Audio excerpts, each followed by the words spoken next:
Après le lancement de l'initiative Un étudiant, un casque à l'université de Wayouguéa au cours de l'année universitaire 2021-2023, l'étudiant en 5e année de médecine, Saré Antorio Olivier, ne compte pas s'arrêter en si bon chemin.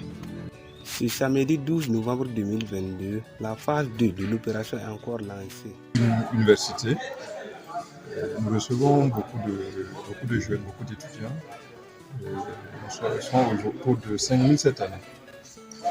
Et lorsque le porteur de projet est venu nous l'exposer, un projet qui concerne le port de casque, nous avons un établissement de sciences de la santé, des médecins parmi qui tous les jours nous parlent des effets, des accidents, soit de traumatologie.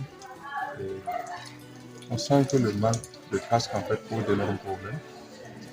L'université ne peut que s'associer à de telles activités si ça rentre dans le cadre de la préservation de la vie de nos apprenants. Et nous pensons même que ça ira au-delà de nos apprenants, parce que si l'université est comme un modèle, dans la ville, les gens aussi vont s'inspirer de notre modèle-là pour que ça devienne maintenant un problème de société.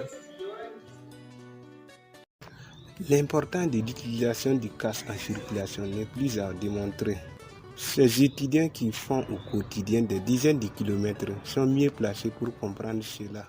D'abord, en tant que chirurgien, donc, qui reçoit des patients de traumatisés crâniens, je pense que je ne me suis pas trompé.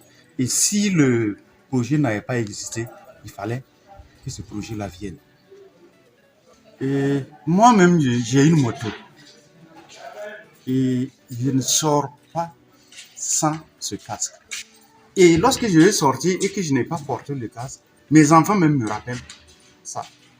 Ce casque nous protège notre tête lors des accidents de la circulation routière qui ne manquent pas.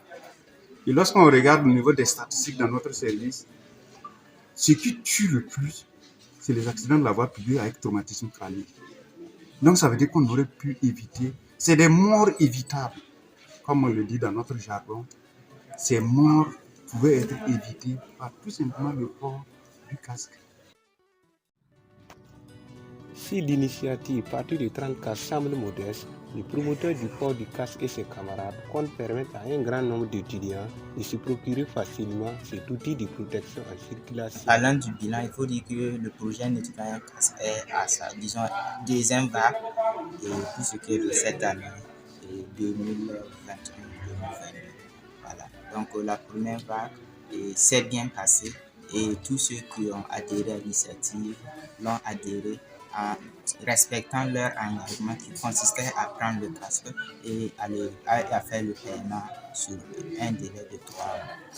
Notre objectif, c'est d'atteindre minimum 600 à 1000 étudiants durant l'année académique et que pour que chacun de ces 600 ou 1000 étudiants puisse avoir un casque. Et nous persistons parce que notre objectif est encore loin et il n'est pas encore atteint. Donc, nous travaillons toujours pour atteindre cet objectif. À Wayouguéa, le taux de décès par accident de circulation est très élevé, surtout par traumatisme crânien. Les usagers de la circulation doivent adopter du port permanent du casque.